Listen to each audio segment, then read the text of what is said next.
International Silver Company presents The Silver Theater, starring Leslie Howard with Rita Johnson in Study in Triangles. Brought to you on behalf of two of the greatest names in silverware, International Sterling, world-famous solid silver, and 1847 Rogers Brothers, America's finest silver plate.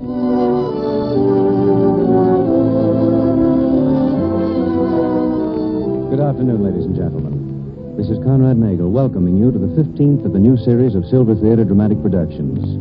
Next week, you'll hear Myrna Loy. And in future weeks, James Stewart, Jane Bryan, Andrea Leeds, Lee Tracy, and others.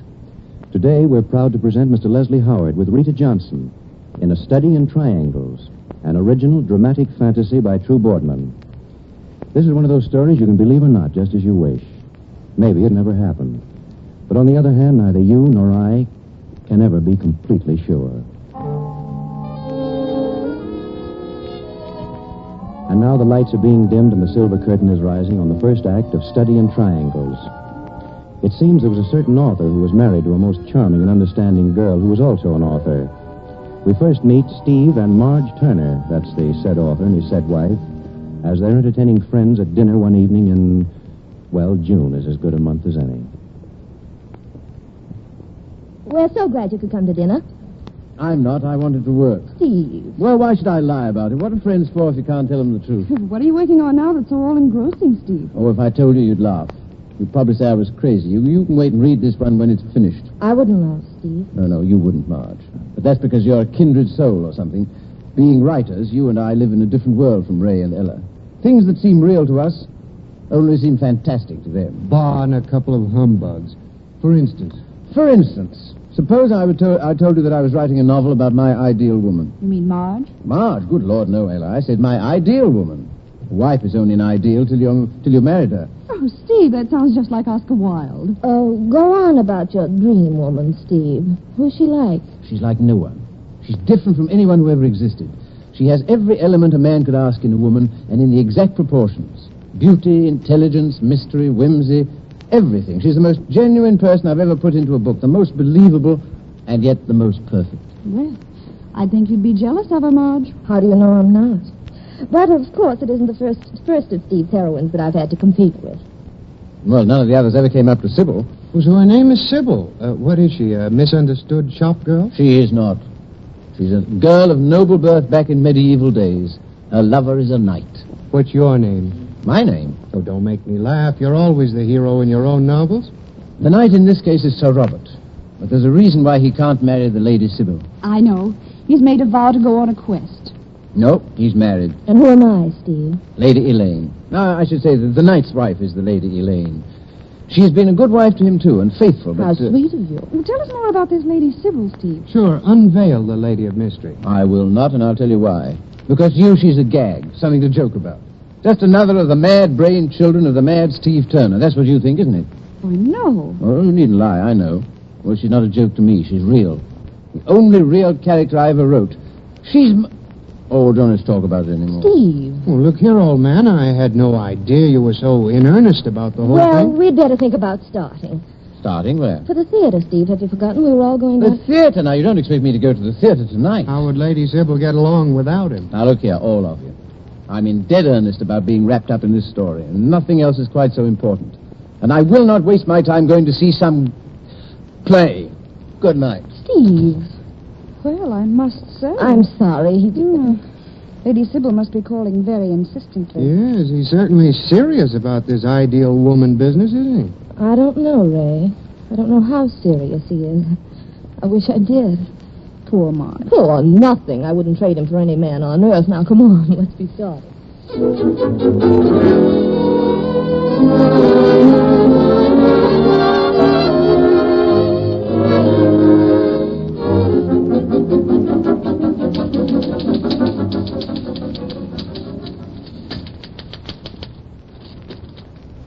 Now, let's see. Now, as Lady Sybil stood before him, gowned in rich flowing silks, there could be no doubt. She was incarnate, the woman of whom Sir Robert had dreamed. She stood silent for a long time, and when at last she spoke, it was to complete the charm. Slowly, she said. Slowly, she said. What did she say? Oh, Sybil, what did you say? I am here, my lord. Fate, which truly guideth our lives, has brought me hence. Yes, that's it. That's what... I beg your pardon. I didn't hear you come in. Not hear me. Thou dost jest, Sir Robert. Jest? Now, wait a moment. Who are you, anyway? If you're looking for a fancy dress ball or something, I assure you this is the wrong address. If thou wouldst fain make laughter, Sir Robert, thou hast chosen a poor time. Thou knowest well I am the Lady Sybil, come many leagues through cold and storm for love of thee. The Lady Sybil?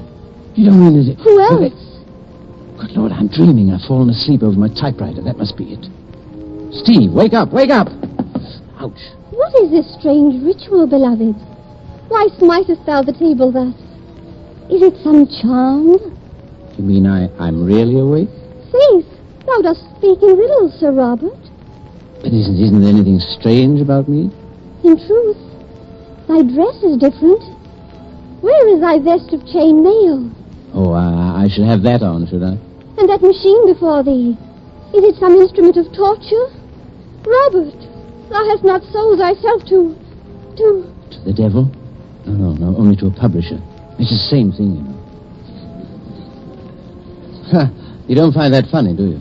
And truly, thy very speech is changed. Oh, yes, Yes, in faith, it must seem passing strange.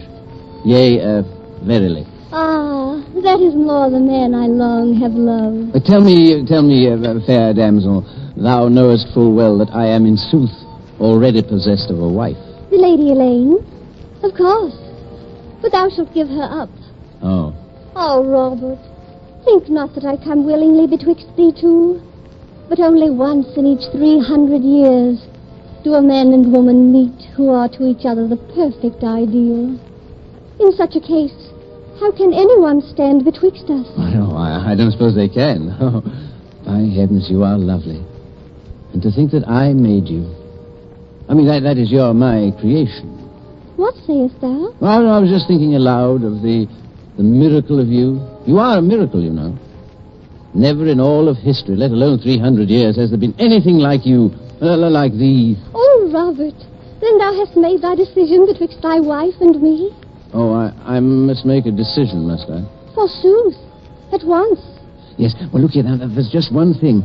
If I decide against the Lady Elaine, what about her? She will have to go. It is fate. Oh, it's fate, is it? Oh, yes. Well, now, Sybil, please, this is a momentous decision. Couldst thee... that is, may I have until tomorrow to decide? Tomorrow? Alack, it is 1,000 years. Well, of course, nothing would surprise me. But tomorrow it shall be. Meanwhile, beloved... Oh, I Still working, darling? I was worried about you. Oh, Elaine. I mean, Marge. This is the... Sybil. She's gone. Darling, what's wrong with you? Marge, look. Thou dost not... You don't see anyone else in this room besides me. Someone else? I know. Oh, what's a test for sanity? Ask me something, anything. What are the primary colors? Red, yellow, blue. Right. Then I'm sane. Do you know what it means? What? It means that she really was here. I've done it. It's wonderful. Who was here and what have you done? Sybil, I've written her into reality. She was here just before you came in. Yeah. Well, you said that she was the most real character you'd ever written, but this is a little more than even I had expected. Tell me about her, Steve. Oh, Marge, she's perfect. She's a vision of loveliness. She's unbelievable. By heaven, she is that, at least. Well, her appearance rather complicates matters, doesn't it? After all, she wouldn't be here if you hadn't wanted her very badly. But what's that to do with one of my characters coming to life? I've created hundreds of people on paper. Yes, but you said yourself Lady Sybil was your masterpiece, the one real person you ever wrote, and apparently she's a bit too real. Oh, no, but I mean... You know, Steve, perhaps I can account for Lady Sybil's appearance. Anyway, it's a theory. What's that? Well, I don't know if you've ever thought of it this way, but we writers are inevitably gods to the characters in our stories or plays. We bring them into being, control their destinies while they live, and whenever we feel so inclined to do so, kill them off. They're completely at our mercy. Yes, we authors are gods to the characters we create. Marge, you know, there's wonderful philosophy behind that. But it doesn't account for Lady Sybil. Her destiny seems to have gotten out of control. Exactly. Remember the legend of Pygmalion? What, Pygmalion? You know, the sculptor who carved the figure of a nymph so perfectly that he fell in love with her and then she came to life. Oh, yes. But legends never come true. Well, it seems that this one has. The real question now, Steve, is what are we going to do about it? I don't know. If she'd only come back so we could talk it over. Sybil. She's gone, all right. Steve, forgive my curiosity, but did you touch her? That is, do you have any idea whether or not she was solid? I mean, flesh and blood. Oh, yes. No. Well, come to think of it, I don't know. It seems odd that she should have disappeared into thin air that way. Did she give you any inkling as to when she'd come back? Well, she said something about tomorrow morning. Oh, that doesn't leave you much time, does it? Time? To decide. Of course, she told you that you'd have to decide between us. Yes, she said... Do you mind my asking how you felt toward her? You mean, am I in love with her? I suppose that's what I mean. Oh, good Lord, I hadn't thought about it. I suppose I should be, though. Oh, I think you owe it to her. Yes, I do. Well, I don't like to seem insistent, but what are we going to do about all this? If only the three of us could talk it over. Marge, we can. There's a way we can. How? Now, look here. If I've written of Sybil in my book in such a way that she came to life for me, why won't she for you? That's the answer, Marge. I'll go and get some sleep. Meanwhile, you read the manuscript and try to conjure up my Lady Sybil for yourself. If she should come back, you can wake me. All right, Steve. Oh, wait. Before you do go in there, What are you looking in there for? Oh, you mean you think Sybil... I must confess I wouldn't have been at all surprised, would you? No, I know. But she isn't there, is she? No, not that I could see. Now, go ahead, Steve. Wait. Kiss me. Oh, Marge, my darling. Thank you, Stevie. And now if Lady Sybil does beat me out, at least I'll have that to remember. Good night. Oh, Marge, now, come here, Marge, really. Good night, Steve. Good night. Sybil. Well, let's see now. Triumph of Sybil by Stephen Turner. Well, that's an ominous title. Oh, well. The lengthening shadows of sundown cast an air of enchantment over the purple heaths, and the castle on the distant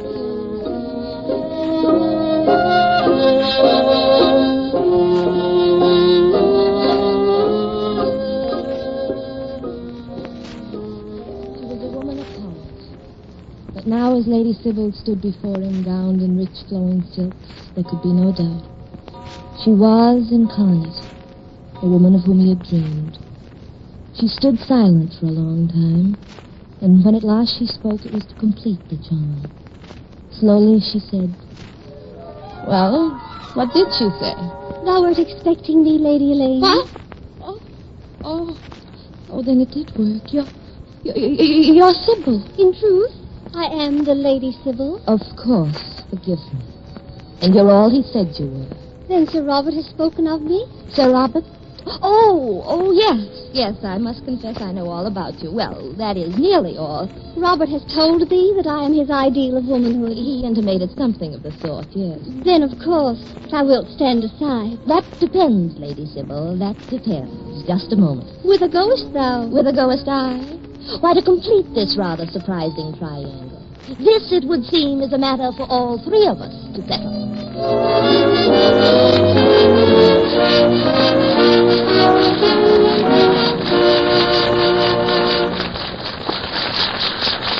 Before our silver curtain rises on Act 2 of A Study in Triangles, starring Leslie Howard with Rita Johnson, we'd like to ask for 1 minute of your time, in return for which we can help you sidestep an embarrassing predicament. All right, John Conti. When you're giving a very special dinner party, you know how anxious you are to have your dinner table look exactly right. Only your finest linens and china will do. Only your very best silverware. And then, with a sense of shock, many of you realize that your dinner forks are of one pattern and your salad forks of another, or that there aren't enough good teaspoons to go around. That's why I ask you to go to your buffet drawer now and look at your silverware. If you have fine silver plate like 1847 Rogers Brothers, but not as complete a service as you wish, this is the time to replenish that service. If the silverware you own is not the kind you can be proud of, decide now to get 1847 Rogers Brothers silver plate. For this is silver plate that for more than 90 years has represented the highest ideals of beauty in design and craftsmanship. Yet the Silver Theater set, a beautiful 62-piece service in First Love and other 1847 Rogers Brothers patterns, costs only $59.75, a saving of more than $14 over open stock price. Your silverware dealer will have one of these lovely sets in his window tomorrow. Be sure to drop by and see it. And then let your silverware dealer tell you about the easy, convenient terms which will make this gorgeous silver plate yours to cherish a lifetime. America's finest silver plate, 1847 Rogers Brothers.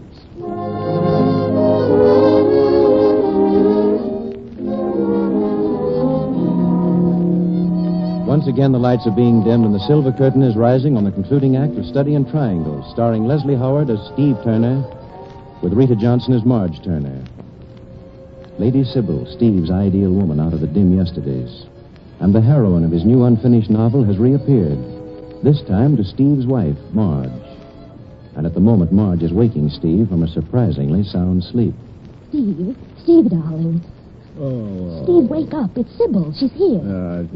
Tell him I didn't want any. Who? What did you say? The Lady Sybil, your ideal woman. Remember, she came to life for me, too. Good heavens, no. Hand me my robe. Here. No, she's really here, is she? What did she say to you? Just what she said to you, that you come to claim you. Oh, she has, eh? Wait a minute. What am I going to say to her? That's what I'm wondering, too, darling. Are you ready? No, yes, but we look may here, as well wait a get it minute. over with. Come on. Oh, you're still here, I see, Lady Sybil. I am, in truth, Lady Elaine. Elaine? Oh, that's my name, isn't it? Well, it's a nice name, Elaine. Oh, I brought Steve, Sir Robert. Yes. Hello, Sybil. I am returned, beloved. Yes, so I see. You have, thou hast met my wife? Lady Sybil and I have been talking. Oh, you have. Well? Well? Lady You know, this Sybil, is the Sir most... Robert,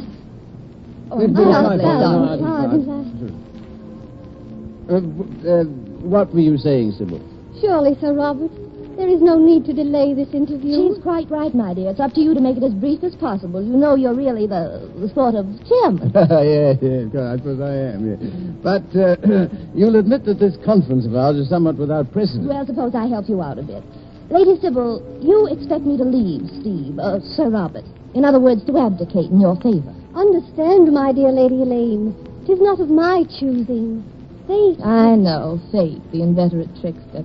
Well, in fairness to you, I think I ought to warn you about what you're really getting into. Do you know much about Sir Robert? Know him? He is my I ideal. know, your ideal man and vice versa. I'm aware of that. But I wonder if you know some of the idiosyncrasies of his profession. Oh, Ma. How he's always Ma. unbearable before 11 in the morning. Oh, no. How he's certain to insult every guest that ever comes into the house. Oh, please, Ma. How he can You can't forget say you that. so utterly that you'd like to strangle him. How he's altogether the most impossible, thoughtless, inconsiderate, and thoroughly adorable man that ever lived. Oh, Ma, that's nice of you. Think not that her anger swayeth my affection, Sir Robert. I think of thee only as perfect. You see, Steve, that's what you get for your autobiographical prevarication. After this, if you must write about yourself, you better paint yourself in your true colors. Why speakest thou thus in riddles? Let us have done with bandying of words. Bid her be gone, Sir Robert. Yes, but She's right, I my can't. dear. You must be done with bandying. You must bid me begone. You want me to? Don't you care? About leaving, I mean? Of course, I'm not happy about it, but at least there's some satisfaction in stepping aside for a Lady Sybil. Thou art in sooth a valiant woman, Lady Elaine. Oh, but now look here. There's nothing left no. to be said, Steve. Your duty is plain. Faithful knight ne'er swerves from path of duty. You hear that? Faithful knight ne'er swerves from path of duty, and you can't go back on chivalry, not you. So I guess it's all over, Steve. Sir Robert. I won't pretend I'm not sorry. Lady Sybil, do you suppose that you could go back where you came from for an hour or two? Just give me till daylight to leave. It's so undignified to move out in the small hours of the morning. When Robert and I shall have eternity together, I can spare him to thee until the morn. I shall go. Ah, thank you. May I see you to the front door? There is no need. No, I didn't think there was. Until the morn, Robert, beloved. Farewell. Goodbye. Goodbye, Sybil. You see, Steve, I told you that if there was some way the three of us could talk it over, it would be settled, and, well, I I guess I'll go and start packing. Packing? You're not really going. Well, you wouldn't have me stay with Sybil in the house. Why not? Well, it would be frowned upon by the best society. Oh, the devil with society. Now, you listen, Mom. No, darling, you listen to me. I am going. You see, whether Sybil is flesh and blood or not doesn't really matter. The point is that she's taken a place in your mind and your heart that I can't share. Not even with a Sybil. I've tried to be noble and sophisticated about all this and not let you down, but I was lying. I am jealous of the Lady Sybil. Terribly jealous. So, it's goodbye, my darling. Good luck. Now, you listen to me, Marge. No, darling, Oh, yes, no. if you think you're going to railroad me into this, you're crazy. As for Sybil, she can go to the devil. I don't want her. Not want her, but she's your ideal. She's incarnate, Oh. the woman of your dreams. Why, you're the first man in all history to have the perfect woman come into your life. Well, let her come into someone else's How life. can you love her and speak like that? No, whoever said I loved her? Well- You did. Well, now, get this straight. There's only one girl in the whole cockeyed world that I give a snap of my fingers about, and that's you. Oh, darling. Oh, kiss me, darling. Oh, Steve, I was so afraid you wouldn't say that. I won't give you up to her. I won't ever. No, of course you won't. And that settles that. What do you mean that settles that? That disposes of Sybil. Oh, but it doesn't. You said she was coming back in a few hours, and if I know women, even ideal ones, she'll be back to claim you. Well, I won't be claimed. The whole thing's nonsense. No. Look, my darling, are you really worried about Sybil? You see, trying to compete with a perfect woman is, well... Now, look, for the last time, I don't want a perfect woman. I want you. Oh, darling, that's the sweetest left-handed compliment I ever had. Well, for your information, Lady Sybil's days, even her hours, are numbered. Now, you go and get some sleep. Where are you going? I'm going to stay here. I've got some work to do. But, where will Sybil be? Oh, Mars, no, come. Don't say you don't trust me. Well, I trust you, Steve. It's just that I'm not any too sure of Sybil. I'd better stay out. Oh, nonsense. Hey, you go to bed and stay out of here. Stay out of here till I call you. All right, as long as it's you and not Sybil. Goodbye, darling. Goodbye. Did I say goodbye? Oh, I meant good night. Now. Sybil. Sybil. So you've really gone. And, young lady, you're not coming back. The Triumph of Sybil, chapter the last. Plainly taken aback was Sir Robert at the sudden appearance of Lady Sybil.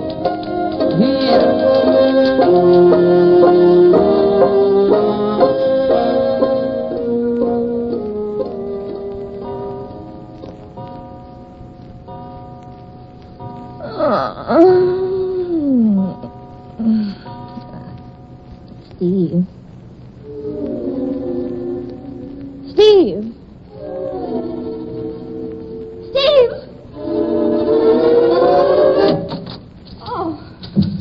Oh, Steve. Oh, hello, my dear. Good morning. There. Ah, you're just in time. Steve, it's morning. Lady Sybil is... That is, she didn't come back. No, call her. Oh. Sybil? Woo-hoo. No. Sybil? Oh, no. Like this. Sybil! Sybil! You see, I'm saved. Delivered from eternity with an ideal woman. And doomed to a few mad years with you. Oh, darling, you've done it, but how? Here, look, you see these? Yes, Page's manuscript. It's the last chapter of my book. I wrote it. Now, just before I'd written Sybil into our lives, now I've written her out. Steve, you killed her all. Oh, Marge, no, you insult my poetic soul. No, of course not, no. I just made her a little bit more perfect than she was already. After Lady Sybil found out how much the Lady Elaine loved Sir Robert, she knew that it would be cruel of her to come between them. And don't you see, she was far too perfect for cruelty. Now listen, I'll read you the last few sentences. Sybil had gone as she had come, leaving behind with them both the memory of her loveliness, and thus she had fulfilled her destiny. Sybil had proved for all time that she was an ideal woman by going back to where all ideals must dwell, just beyond the horizon to the west. Oh, Steve, it's perfect. Of course, that was the way out. How did you ever think of it? Did you ever hear of a saying called love will find a way, my darling? Well, that reminds me. Hand me the first page, will you? Here. Hey, what are you doing? You see what this title page said? The Triumph of Sybil by Stephen Turner. Steve, you're crossing it out. Yes, you bet I am. Now, you read over my shoulder as I type. A new novel by Stephen Turner. Lady Sybil Passers-by. Oh, Stevie. Oh, no. Don't Stevie me. Come on, let's go down and get some breakfast.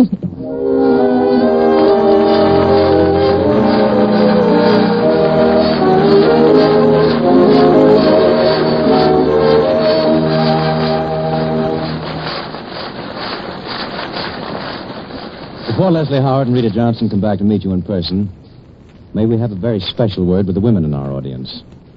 All right, John Conte. Deep in every woman's heart, there's a longing for luxurious and beautiful things. And nearly always, there's one particular luxury she's set her heart on more than any other. For you, perhaps, it's the joy of having your dinner table gleam with lustrous sterling silver. Solid silver through and through. And believe me, sterling silver is far easier to own than you imagine it is. For example, International Sterling has a budget payment plan that makes it possible for you to buy a complete service of solid silver right out of income. Or if you'd like to start off gradually, you can get one of International Sterling's lovely Me to You sets and add to it from month to month at your convenience. The Me to You set only costs $16.75.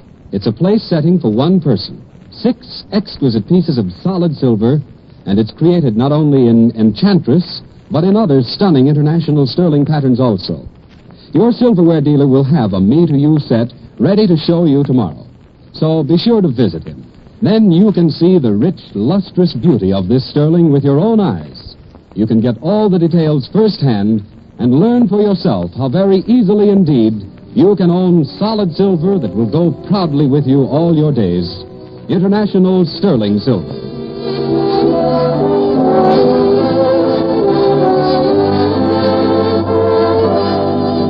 And now back to Conrad Nagel, who is bringing Leslie Howard and Rita Johnson to the center of our silver stage.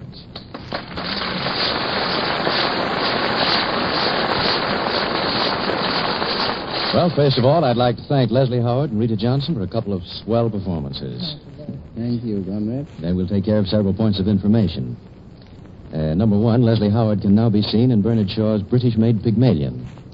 Number 2, Miss Johnson can soon be seen in the Metro-Goldwyn-Mayer production, The Girl Downstairs, starring Francho Tone and Francesca Gall. And finally, we'll hear from our stars themselves. Well, now, Rita, have you got any news? No, have you? Well, I just wanted to assure everyone that True Boardman's delightful fantasy was not meant to be taken too seriously. Really, Leslie? No perfect women? No, my dear Rita, no perfect women. There really are no Lady Sybils, except perhaps in our minds. Oh, that makes me a little sad. Yes, it is rather saddening, isn't it? But imagine how awkward it would be if a lovely creature popped out of nowhere every time you said a phrase like, "Slowly," she said. I am here, my lord. Rita, did you hear that? Yes, I did. Just a moment. Slowly, she said. I am here, my lord. Excuse me, Conrad. I think I'd better get out of here. Good night, Leslie Howard. Good night, Rita Johnson. I pray that thou both replenish soon to our Silver Theater.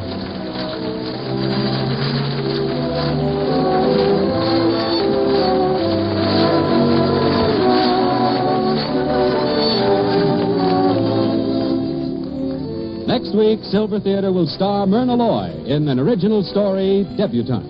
Conrad Nagel will direct, and of course, there'll be more original music scored and conducted by Felix Mills.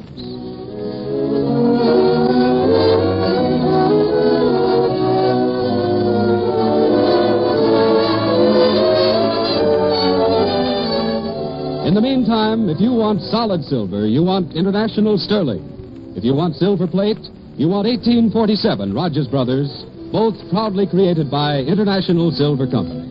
Silver Theater originates at Columbia Square in Hollywood. John Conte speaking. This is the Columbia Broadcasting System.